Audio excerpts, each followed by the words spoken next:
Welcome back बच्चों। आज की इस वीडियो में हम पोटेंशियल को आगे कंटिन्यू करेंगे। तो चलिए स्टार्ट करते हैं। हमारा आज का टॉपिक है electric potential due to charge on a spherical shell. बच्चों, स्फेरिकल शेल की वजह से इलेक्ट्रिक फील्ड जो बनती है वो हम कैलकुलेट कर चुके हैं और आज हम इलेक्ट्रिक पोटेंशियल कैलकुलेट करेंगे।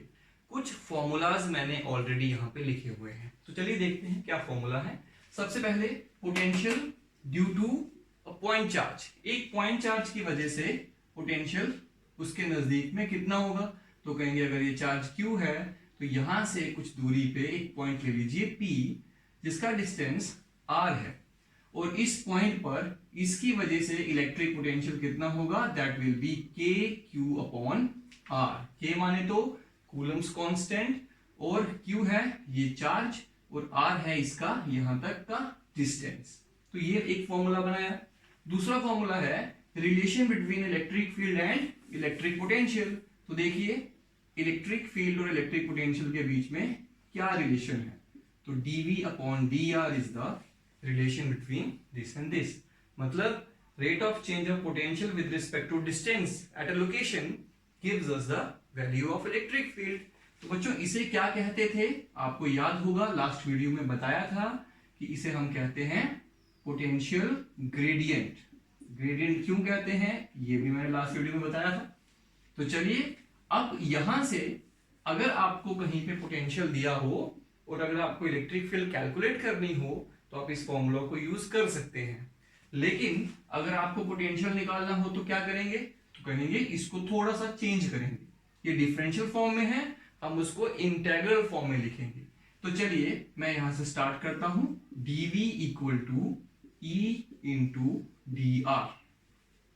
तो बच्चों एक्चुअली अगर मैं सही से लिखूं तो मैं कुछ ऐसे भी लिख सकता हूं, बिल्कुल सही है, वेक्टर फॉर्म में लिखा तो यहां से इस तरह से डॉट आएगा E dot dr। Vector product हो रहा है इसलिए यहां पे डॉट प्रोडक्ट लगेगा। अब बताइए dv किसके बराबर आया, इसको उल्टा करके लिख लीजिए माइनस E डॉट dr, और v किसके बराबर आया, दोनों तरफ इंटीग्रेशन कर दीजिए, dv का इंटीग्रेशन v आएगा और यहां से इस तरह से लिख सकते हैं। तो बच्चों यहां से हम फॉर्मूला बना सकते हैं, देखिए बन गया। यहां पे इलेक्ट्रिक फील्ड का वैल्यू पुट करो जो आपको गिवन में होगा, उसका इंटीग्रेशन करो विद रिस्पेक्ट टू dr और आपको पोटेंशियल मिल जाएगा। तो ये तरीका होता है पोटेंशियल को निकालने का। तो ये फॉर्मूला मैंने यहां पे लिख दिया। अब लिमिट भी दी होती है तो लिमिट भी लगा सकते हैं यहां पे। तो चलिए स्टार्ट करते हैं आज का क्वेश्चन। ये सारी चीजें इसमें यूज होने वाली हैं इसलिए मैंने आपको पहले करा दी। तो इसके बाद मैं क्या करूंगा, यहां पर एक स्फीयर लेता हूं। Let us consider sphere. इसके सरफेस पर चार्ज है, this is spherical shell, charge is on the surface. तो ये मैंने आपको बताया हुआ पहले भी कि सरफेस क्या होता है, तो कहेंगे surface is the outer most 3 to 4 atomic layers. किसी भी बॉडी की outer most 3 to 4 atomic layers जो होंगी उसे हम सरफेस कहेंगे। जैसे हम अपनी बॉडी के स्किन कहते हैं, तो स्किन क्या होती है, स्किन कहते हैं जो आउटर मोस्ट लेयर होती है बॉडी की, उसे हम स्किन कहते हैं। उसी तरह से इस सरफेस का जो स्किन है मतलब आउटर मोस्ट लेयर जो होगी उसे सरफेस कहेंगे, और उस लेयर में ये चार्ज प्रेजेंट है। ऐसे बाहर बाहर नहीं रखा हुआ कि ऊपर ऐसे टिका दिया चार्ज को, नहीं, चार्ज मटेरियल के अंदर होता है लेकिन आउटर मोस्ट लेयर्स में होता है, बीच वाली लेयर्स में नहीं होता, ये खाली है अंदर से। तो चलिए इस तरह का कुछ है, यहां से लेकर यहां तक का डिस्टेंस माने तो रेडियस है, यहां पे R कैपिटल R है, और यहां पे एक पॉइंट ले लेता हूं मैं P। मैं जानना चाहता हूं कि इस पॉइंट P पर इलेक्ट्रिक पोटेंशियल कितना होगा। इलेक्ट्रिक पोटेंशियल हमें यहां पे बताना है, कहां, इस स्फीयर के आउटसाइड में। पहले बताएंगे आउटसाइड, फिर बताएंगे ऑन द सरफेस, फिर बताएंगे इनसाइड द सरफेस। तो चलिए देखते हैं एक इंपॉर्टेंट पॉइंट। मैंने आपको लास्ट कुछ वीडियोस में ये बताया था कि ये जो चार्ज सरफेस पर है, अगर हम इस सारे चार्ज को इकट्ठा करके, मान लो ये चार्ज कितना है Q, इस सेंटर पे रख दे और फिर यहां पर इलेक्ट्रिक फील्ड फाइंड आउट करें, तो कहेंगे वो आएगी KQ बाई R स्क्वायर, और यहां पे इलेक्ट्रिक फील्ड कितनी आएगी, इलेक्ट्रिक फील्ड, पोटेंशियल नहीं, फील्ड R स्क्वायर। तो जितना फील्ड ऐसा डिस्ट्रीब्यूशन ऑफ चार्ज बनाता है आउटसाइड में, उतना ही अगर हम इस सारे को इकट्ठा करके यहां रख दें वो भी बनाता है। मतलब इस तरह का डिस्ट्रीब्यूशन चार्ज का और इस तरह का डिस्ट्रीब्यूशन चार्ज का इक्विवेलेंट होता है। तो कह सकते हैं जितना पोटेंशियल यहां बनता है, कितना बनता है, तो कहेंगे यहां का जो पोटेंशियल है, यहां पे पहले देख लेते हैं, जितना पोटेंशियल यहां बनता है पॉइंट चार्ज की वजह से, यहां पोटेंशियल कितना होगा, कहेंगे के क्यू अपॉन आर। तो यहां पर भी कितना होगा, तो कहेंगे सेम होना चाहिए, के क्यू अपॉन आर। तो बच्चों याद रखो, एक स्फेरिकल चार्ज डिस्ट्रीब्यूशन है सरफेस पे, उसकी वजह से उसके आउटसाइड में जो पोटेंशियल होगा वो उतना होगा जितना पोटेंशियल एक पॉइंट चार्ज की वजह से होता है। डिस्टेंस कहां से लेना है, सेंटर से लेना है, तो कितना होता है के क्यू बाई आर, लिखा हुआ ऊपर k q by r. R is what, यहां से लेकर यहां तक का डिस्टेंस, सेंटर से उस पॉइंट तक का। बच्चों एक चीज नोट करो, इस पॉइंट पर इलेक्ट्रिक फील्ड बोलो कितनी हुई, के क्यू अपॉन आर स्क्वायर, और इस एक आर को कम करेंगे तो फॉर्मूला बन जाएगा पोटेंशियल का। तो याद रखिएगा, इलेक्ट्रिक फील्ड और इलेक्ट्रिक पोटेंशियल के फॉर्मूलाज को हमेशा आपको लिंक करके स्टडी करना है। तो चलिए थोड़ा आगे बढ़ते हैं। तो ये मैंने आपको बता दिया कि आउटसाइड में कितना पोटेंशियल होगा, के क्यू अपॉन आर। अब मुझे बताओ कि ऑन द सरफेस कितना होगा, तो मैं यहां लिख देता हूं दिस इज आउटसाइड। अब मैं आपसे पूछता हूं ऑन द सरफेस कितना होगा, तो on the surface this is number 1, this is number 2।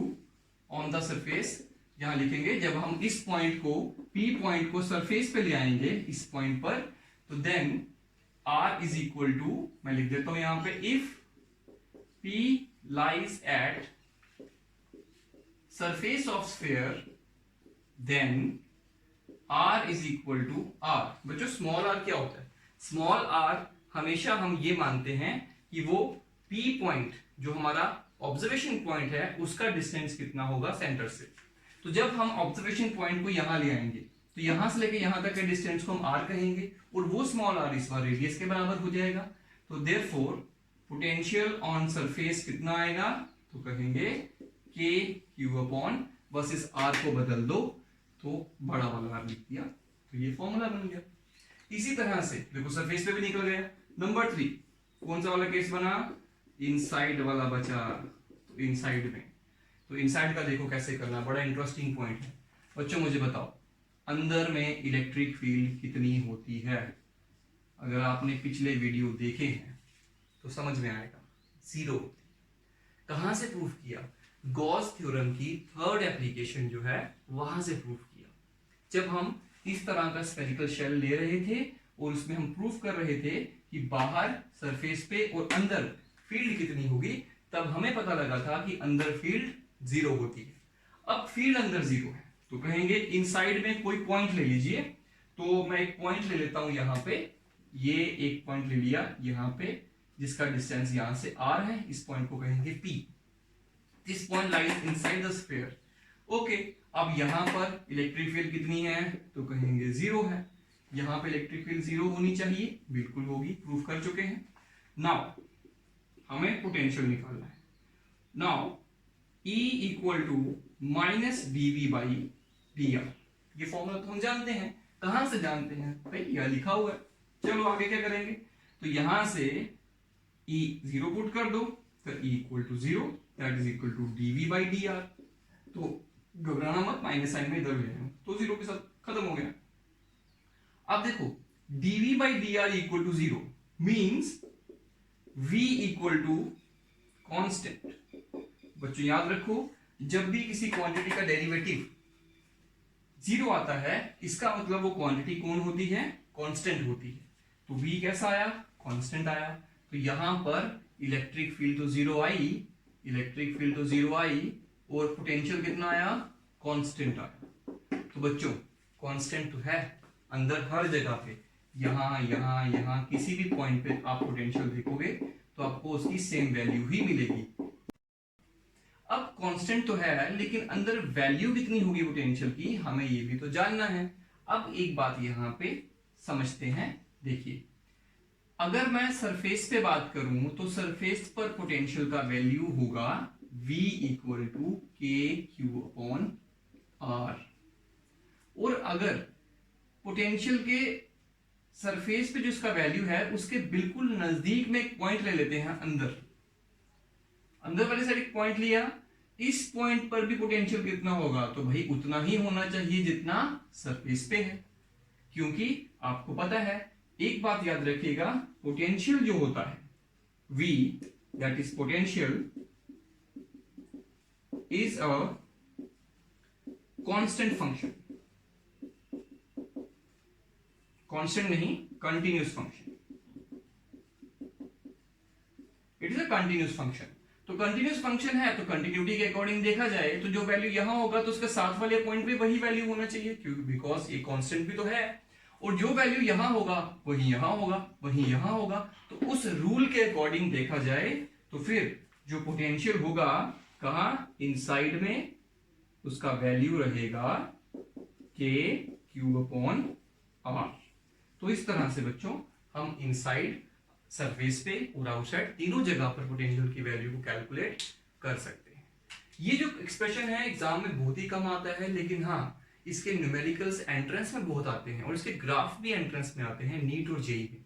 मैं आपको इसके ग्राफ बना के दिखाता हूँ, यहां से आपने नोट कर लिया होगा आई होप, इसलिए मैं इसको यहां से रब कर दूंगा। यहां पर इसका ग्राफ बनाते हैं इसकी वेरिएशन का। तो देखो बच्चों, यहां से बनाइए y एक्सिस और इस तरफ लीजिए x एक्सिस, इस तरफ r ले लीजिए माने तो डिस्टेंस, और इस तरफ आप पोटेंशियल का वैल्यू ले लीजिए। अब देखो यहां से देखेंगे इसके लेवल में ये आएगा centre, this is centre, sorry it's not centre actually, its surface. तो यहां से लेके यहां तक का डिस्टेंस कितना होना चाहिए, r होना चाहिए, यहां से लेके यहां तक का डिस्टेंस r, और ये है o सेंटर पॉइंट। बच्चों देखो सेंटर पॉइंट पे वैल्यू कितनी होगी पोटेंशियल की, तो कहेंगे उतनी ही होगी जितनी यहां यहां यहां सब जगह सेम है, तो सेंटर में भी उतनी ही होगी। कितनी है, दैट इज K³/R। अभी लिखा था यहां पे मैंने V = K³/R। तो यहां से बच्चों मैं ले लेता हूं K³/R, ये कहां आया, सेंटर में। जब आप सेंटर से आगे की तरफ जाएंगे, सरफेस की तरफ, तो पोटेंशियल का वैल्यू सब जगह तो सेम है, इसलिए डिस्टेंस आगे बढ़ने से, डिस्टेंस को बढ़ाने से पोटेंशियल का वैल्यू कांस्टेंट रहेगा। तो जैसे जैसे आप ग्राफ में डिस्टेंस बढ़ाओगे पोटेंशियल का वैल्यू कैसा रहेगा, बिल्कुल सेम रहेगा। जैसे ही आप सरफेस पे पहुंचेंगे, उसके आगे जब बढ़ेंगे, बाहर की तरफ जाएंगे, तो पोटेंशियल डिक्रीज करना शुरू हो जाएगा, बिकॉज यहां आउटसाइड में potential is inversely proportional to r, that is distance. इसलिए ग्राफ कुछ इस तरह से बनता है। तो ये इस तरह का ग्राफ यहां पे बनता है। बच्चों इसको टच मत करना यहां लाइन के साथ में, एक्सेस के साथ में, क्योंकि ये यहां पे जब हम लिखेंगे इन्फिनिटी तब ये जीरो होगा, तो यहां जीरो नहीं हो सकता, पोटेंशियल धीरे धीरे डिक्रीज कर रहा है, पहले फास्ट करेगा बाद में धीरे धीरे करेगा।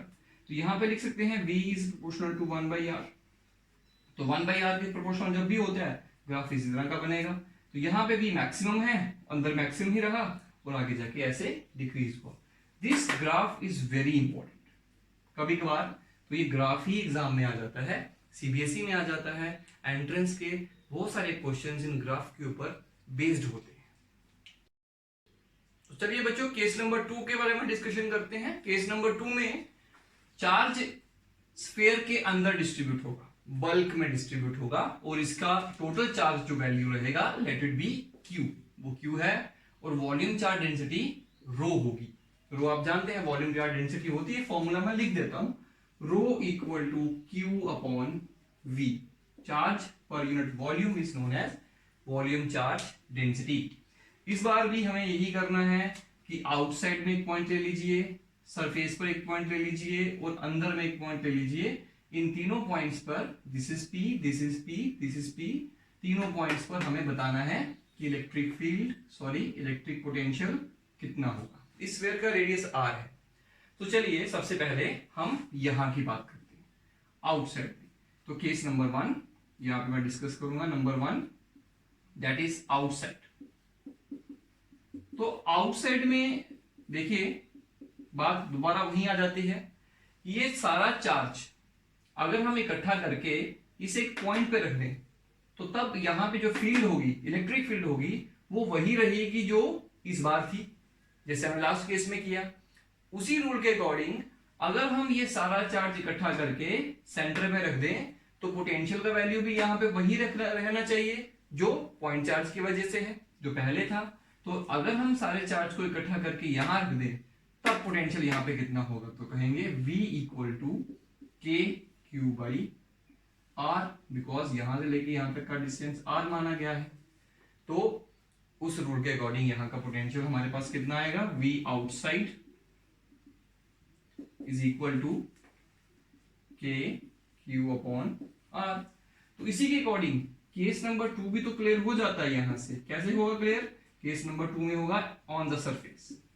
जब हम सरफेस पर आएंगे तो सरफेस पे हमें बस एक ही चीज करनी है, जब P पॉइंट यहां सरफेस पे आएगा तो R R हो जाएगा, तो V on the surface, V surface equal to k q upon R।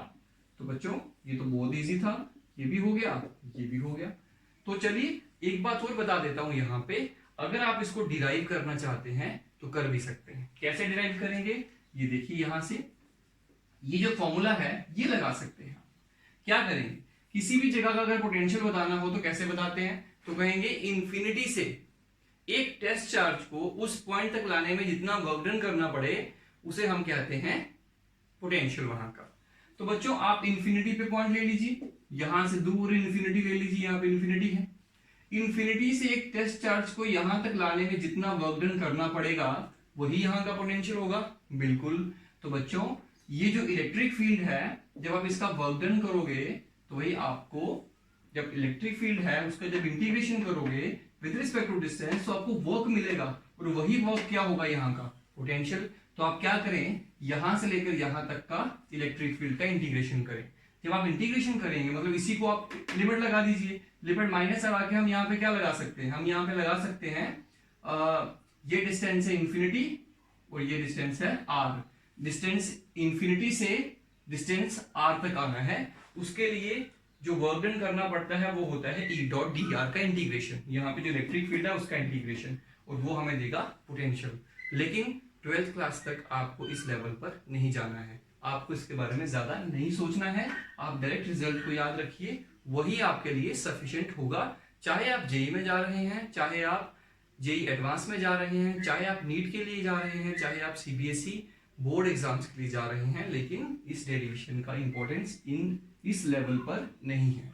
हाँ, कल को हायर क्लासेस में जाते हैं, नेट का प्रिपरेशन करते हैं, मास्टर डिग्री में जाएंगे, तब जब ये थ्योरी पढ़ेंगे इलेक्ट्रोमैग्नेटिक थ्योरी, तब आपको ये पढ़ने को मिलेगा। तो तब तक के लिए आप वेट करें, फिलहाल के लिए इसको डायरेक्टली लॉजिक से याद रखें। बच्चों 2 केस तो हो गए, अब तीसरा केस फिर से आ गया।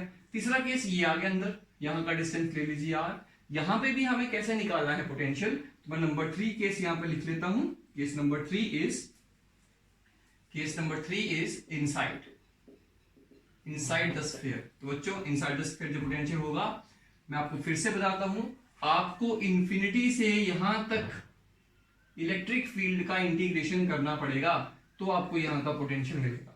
मतलब ये वाला फॉर्मूला आपको यहां यूज करना है। तो इंटीग्रेशन पहले करेंगे इंफिनिटी से लेकर यहां तक की, फिर यहां से लेकर यहां तक की। क्यों करेंगे 2 पार्ट्स में, क्योंकि यहां आउटसाइड में इलेक्ट्रिक फील्ड अलग होती है और इनसाइड में इलेक्ट्रिक फील्ड अलग होती है। तो इस तरह से आपको इंटीग्रेशन करके यहां तक इंटीग्रेशन करके करना है इलेक्ट्रिक फील्ड का, तो तब आपको यहां का पोटेंशियल मिलेगा। और जो पोटेंशियल मिलेगा दैट विल बी के q upon 2 into 3r² minus r²। तो बच्चों ये फॉर्मूला, इसका इंटीग्रेशन यहां से यहां तक करने में जो बनेगा वो उसका रिजल्ट ये आएगा। जिस बच्चे को ये इंटीग्रेशन सीखनी है वो मुझसे कांटेक्ट कर सकता है, मुझे व्हाट्सएप मैसेज करे, मैं उसको वो इंटीग्रेशन करके सेंड कर दूंगा तो बच्चा देख सकता है। बट 12 तक जरूरत नहीं है, फिर भी किसी का मन है तो मुझे कह दे, मैं बना दूंगा, नो इशू। तो चलिए ये फॉर्मूला हमारे पास डायरेक्टली हमने लिखा, तो एग्जाम में आपसे नहीं पूछेंगे ये लोग, इवन ये सिलेबस में भी नहीं है, लेकिन स्टिल हम इसको स्टडी करेंगे, कहीं ना कहीं आपको हेल्प करेगा जरूर किसी एंट्रेंस में। तो चलिए देखते हैं ये फॉर्मूला जो है, इसके according electric field, electric potential अंदर जीरो नहीं होगा, इलेक्ट्रिक पोटेंशियल अंदर जीरो नहीं होगा, इवन इलेक्ट्रिक फील्ड भी अंदर इस बार जीरो नहीं थी। ये हमने लास्ट क्वेश्चन में किया था। तो चलिए इसके अकॉर्डिंग जो पोटेंशियल है अंदर किसके प्रोपोर्शनल है, तो कहेंगे आर के, is proportional to r square. इसका मतलब कौन सा वाला ग्राफ बनेगा इसका दोनों का, तो बोलेंगे पैराबोला। याद रखो जब कोई क्वांटिटी किसी स्क्वायर के प्रोपोर्शनल हो तब पैराबोलिक कर्व बनता है। जैसे आपको याद होगा y square equal to 4ax is the equation of parabola. तो यहाँ पे x जो है वो y स्क्वायर के प्रोपोर्शनल है, तो दैट्स व्हाई पैराबोला बनता है। तो चलिए अब यहाँ पे तो ठीक है, अगर हम सेंटर पे आ जाते हैं, एट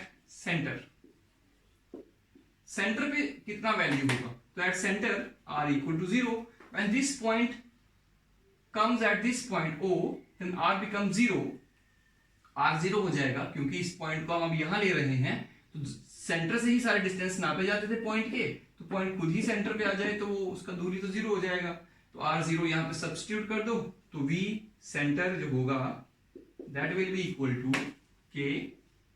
बच्चों एक छोटी सी वैल्यू यहां पे और आएगी, यहां पे R क्यूब भी आएगा, K cube upon 2R cube into 3r square minus 0, r is the radius बड़ा वाला, that is equal to k cube upon 2r square into, sorry it's r cube actually, into 3r square। तो देखिए दो r cancel हो गए, तो ये आएगा हमारे पास 3/2 k cube upon r। This is the potential at center of sphere in this case। तो बच्चों देखिए हमने सेंटर पे भी निकाल दिया, हमने इनसाइड भी निकाला और हमने आउटसाइड भी निकाला और स्फीयर पे भी निकाला, उसके सरफेस पे निकाला। तो इस तरह से ये सवाल किया जाता है। ये वाला केस जो है वो बोर्ड्स में नहीं होता, सीबीएसई बोर्ड में नहीं है सिलेबस में, ना ही जेके बोर्ड में है, ना ही पंजाब बोर्ड में होगा, ना ही हिमाचल बोर्ड में होगा। इसलिए इस फॉर्मूला को जो बच्चों ने सिर्फ बोर्ड की प्रिपरेशन करनी है वो छोड़ भी सकते हैं, लेकिन की हुई चीजें अच्छी रहती हैं, इसलिए आप कर लीजिए, मेरा सजेशन तो यही रहेगा। तो चलिए इसका ग्राफ बना के देखते हैं ग्राफ कैसा है। तो ग्राफ जो है वो कैसे बनाएंगे, बिल्कुल इसके नीचे बनाएंगे, हमेशा याद रखिएगा।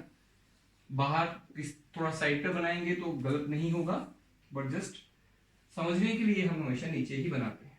तो चलिए इस तरह पोटेंशियल लीजिए, ये यहां से सामने आएगा r रेडियस, ये आएगा डिस्टेंस, सेंटर में सेंटर ये आया पॉइंट।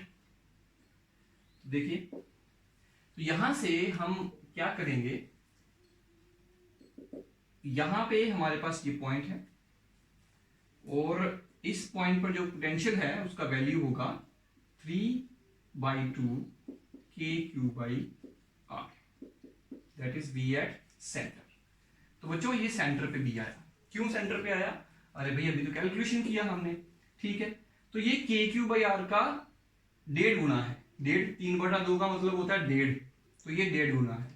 चलिए यहां से आधा आधा, एक हिस्सा थोड़ा सा ऊपर ले लेते हैं, एक हिस्सा, 2 हिस्से, 3 हिस्से, ये है 0.5, ये है 1, ये है 1.5। तो जो k क्यू बाई आर का 1.5 टाइम्स, तो यहां पे आएगा k क्यू बाई आर, ये आएगा v सरफेस पे। तो बच्चों इस तरह से एक इमेजिनरी लाइन ड्रॉ कर लो, ये आया यहां से, और इस पॉइंट पे रेडियस पर वैल्यू जो होगी वो होगी k क्यू बाई आर, मतलब सरफेस पे वैल्यू कितनी होगी, that is k q by r, अभी कैलकुलेट करी। और सेंटर पे जब आएंगे तो वैल्यू इतनी होगी। तो यहां से यहां आने पर, सेंटर से यहां जाने पर या यहां से यहां आने पर वैल्यू बदल रही है, कितनी वैल्यू बदली, 0.5 टाइम्स बदली। तो कहेंगे यहां से यहां तक का जो वेरिएशन है, अंदर का जो वेरिएशन, अंदर में v r स्क्वायर के प्रोपोर्शनल है, इसलिए पैराबोलिक कर्व बनेगा। तो यहां से कुछ इस तरह से कर्व बनेगा, this is parabola, you know parabola, parabola is like this, इस तरह से। तो इस तरह से कर्वेचर जो है वो पैराबोला में आता है। तो बच्चों यहां से इस तरह से पैराबोला ऐसे बनेगा। उसके बाद जब आप सेंटर से आगे की तरफ, बाहर की तरफ चलते हैं, तो बाहर आप जानते हैं v is proportional to 1/r। तो बच्चों आगे चलकर ग्राफ कुछ इस तरह से बन जाएगा जैसे पिछली बार के लिए था। तो ये ग्राफ, तो बच्चों ये कर्व बनता है इस केस के लिए। यहां से लेकर इनसाइड में जो है सेंटर में वैल्यू ये रहेगी, उसके बाद वैल्यू घटेगी और पैराबोलिक बेस से घटेगी अंदर वाली साइड में, और जब सरफेस पे पहुंचेगी तो वैल्यू इतनी हो जाएगी, और फिर जब बाहर आएंगे तो बाहर का वेरिएशन कुछ और तरह का है, फॉर्मूला कुछ और तरह का है, तो वो इस तरह का होगा। तो this is the graph for this type of charge distribution. इसके बाद हम एक नई प्रॉब्लम अभी डिस्कस करने वाले हैं, जिससे आपके और भी कॉन्सेप्ट जो है पोटेंशियल के रिलेटेड वो क्लियर होंगे। तो चलिए देखते हैं ये प्रॉब्लम क्या है। इस प्रॉब्लम में हमारे पास दो स्फीयर हैं। इस स्फीयर पे पॉजिटिव चार्ज है उसके सरफेस पे, और दूसरे वाले स्फीयर पर नेगेटिव चार्ज है। इसका जो चार्ज का मैग्नीट्यूड है वो 2q है, इसके चार्ज का मैग्नीट्यूड है -3q। अब ये दोनों चार्जेस में जो चार्ज का डिस्ट्रीब्यूशन है वो यूनिफॉर्म है। यूनिफॉर्म आप समझते होंगे कि सब जगह एक जैसी वैल्यू का चार्ज है, ऐसा नहीं है कि यहाँ पे ज्यादा चार्ज इकट्ठा हुआ है, यहाँ पे कम चार्ज इकट्ठा हुआ है। तो अब हमें बताना ये है कि VA यहाँ पे कुछ पोटेंशियल होगा और यहाँ पे भी कुछ पोटेंशियल होगा, उन दोनों का डिफरेंस क्या है। तो हमें इन दोनों का डिफरेंस कैलकुलेट करना है। तो चलिए बच्चों स्टार्ट करते हैं। सबसे पहले हम क्या करेंगे, यहां से सोल्यूशन बनाते हैं इसका। सबसे पहले हम क्या करेंगे, पोटेंशियल एट ए निकालेंगे। सबसे पहले हम VA कैलकुलेट करेंगे। जब VA कैलकुलेट हो जाएगा उसके बाद VB कैलकुलेट करेंगे, फिर दोनों को माइनस कर देंगे। मतलब पहले VA कैलकुलेट करेंगे, फिर VB कैलकुलेट करेंगे, फिर दोनों को माइनस करेंगे और हमें ये वैल्यू मिल जाएगी। तो चलिए स्टार्ट करते हैं। तो बच्चों देखिए यहां से कुछ आपके कॉन्सेप्ट भी बनने वाले हैं, ध्यान से समझिएगा ये प्रॉब्लम क्या है। देखिए यहां इस पॉइंट पर हमें पोटेंशियल बताना है, लेकिन यहाँ पे दो तरह की चार्ज के डिस्ट्रीब्यूशंस हैं। पहली चार्ज की डिस्ट्रीब्यूशन ये है, तो इस चार्ज डिस्ट्रीब्यूशन की वजह से यहाँ पे पोटेंशियल कितना होगा। तो हमने पढ़ रखा है कि अगर एक शेल पे, स्फेरिकल शेल पे चार्ज डिस्ट्रीब्यूशन इस तरह की है जो कि सिर्फ सरफेस पे है, तो उसके सेंटर में जो पोटेंशियल होता है वो कितना होता है, KQ/R। R is the radius. चाहे तो आप अभी इसी वीडियो में मैंने पीछे पढ़ा रखा है। तो यहाँ पे टोटल चार्ज कितना है 2Q, तो मैं लिखूंगा K2Q मतलब total Q charge upon R। R is the radius. तो इस स्फीयर की वजह से A पर जो पोटेंशियल होगा उसके खुद के सेंटर पे वो KQ/R होता है। इसी तरह से ये जो स्फीयर है, इस स्फीयर की वजह से यहां पे पोटेंशियल कितना होगा बच्चों, इस नेगेटिव चार्ज की वजह से। तो आप खुद सोचिए, अगर आप इमेजिन करें कि जैसे ये एक स्फीयर है B, उस पर नेगेटिव चार्ज है, ये पॉइंट B है, और ये जो A पॉइंट है ये यहां लाई करता है, यहां देखिए इस स्फीयर के बाहर लाई करता है, तो यहां पे A लाई करता है। अब A की जो दूरी है यहां से वो कितनी है, बोलेंगे R है, और B का रेडियस खुद का कितना है 2R है। तो बच्चों इस पॉइंट की जो कि A पॉइंट है, इसका इसके सेंटर से टोटल डिस्टेंस कितना हुआ 3R। अब बताओ किसी भी स्फेरिकल चार्ज डिस्ट्रीब्यूशन की वजह से उसके आउटसाइड में इलेक्ट्रिक पोटेंशियल कितना होता है। तो उसका फॉर्मूला आप जानते हैं KQ/R होता है। तो लगा दीजिए plus K -3Q total charge upon R। इस बार R कितना है, दैट इज 3R, यहां लिखा जाएगा 3R।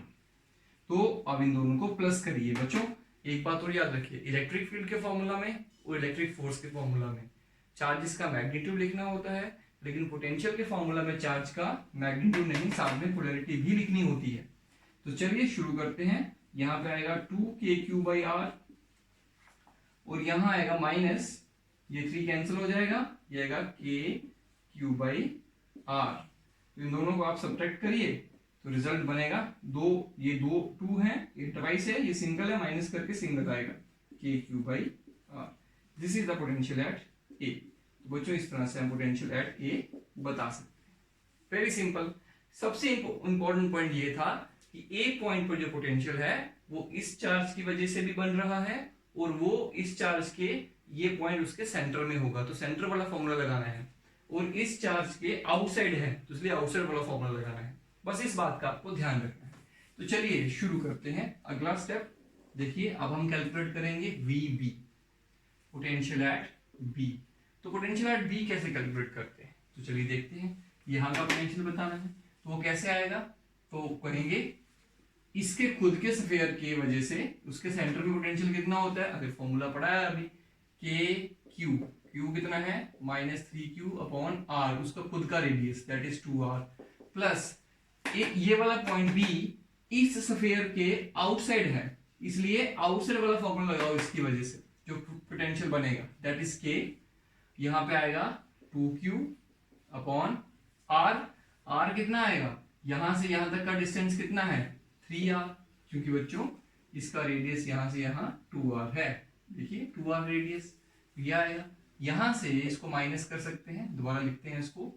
आप ऐसा करें, आप के क्यू बाई आर को कॉमन ले लीजिए, अंदर आएगा -3/2, या ऐसा लिख लीजिए 2/3 minus 3/2, that is equal to k q by r bracket. जब इसको आप सॉल्व करेंगे तो आपके पास रिजल्ट जो आएगा, मैं डायरेक्ट लिख देता हूं, दैट इज -5/6, इसको माइनस करके आएगा, माइनस करके k q by r. This is the potential at B. तो ये आ गई क्वेश्चन नंबर 2, सिंपल है। नाउ अब हम निकालेंगे पोटेंशियल डिफरेंस, तो वो कैसे निकालेंगे, V A minus V B, that is इन दोनों को माइनस करें, के q upon are minus 5/6 k q by r, that is equal to k q by r plus 5/6 k q by are. तो बच्चों जब इसको सॉल्व करेंगे you will come to know the value will become 11/6 k q by are. तो इसको solve करके आप देख भी सकते हैं, and this is the final result. ये हमारे पास रिजल्ट निकल। इसी तरह की एक नेक्स्ट प्रॉब्लम हम फिर से देखते हैं बच्चों। ये देखिए, इस बार चार्ज जो है वो बल्क में डिस्ट्रीब्यूट है, लेकिन है यूनिफॉर्म, दोनों के पास चार्जेस हैं। सॉरी, मैं यहाँ पे नेगेटिव चार्ज बनाना है, यहाँ पे नेगेटिव चार्ज बना देते हैं। ये देखिए यहाँ पे नेगेटिव चार्ज है, -q, दोनों के पास चार्ज बराबर है लेकिन पोलैरिटी उल्टी है, और दोनों का रेडियस भी सेम है। आपको बताना है कि यहाँ पोटेंशियल, यहाँ का पोटेंशियल का डिफरेंस कितना होगा, calculate V A minus V B. तो बच्चों जैसे मैंने पिछला क्वेश्चन किया, सेम टू सेम ये क्वेश्चन है, थोड़े से फॉर्मूलास बदलने वाले हैं। अगर आप ये क्वेश्चन सही से कर लेते हैं तो ये समझिए कि आपको कॉन्सेप्ट कुछ हद तक समझ में आ गया है। तो अगर नहीं देख कर पाए ये वाला क्वेश्चन तो वीडियो को दोबारा देखिए, दोबारा समझिए और फिर इसको ट्राई करिए। तो आज के लिए इतना ही, नेक्स्ट वीडियो में हम इसके आगे कंटिन्यू करेंगे।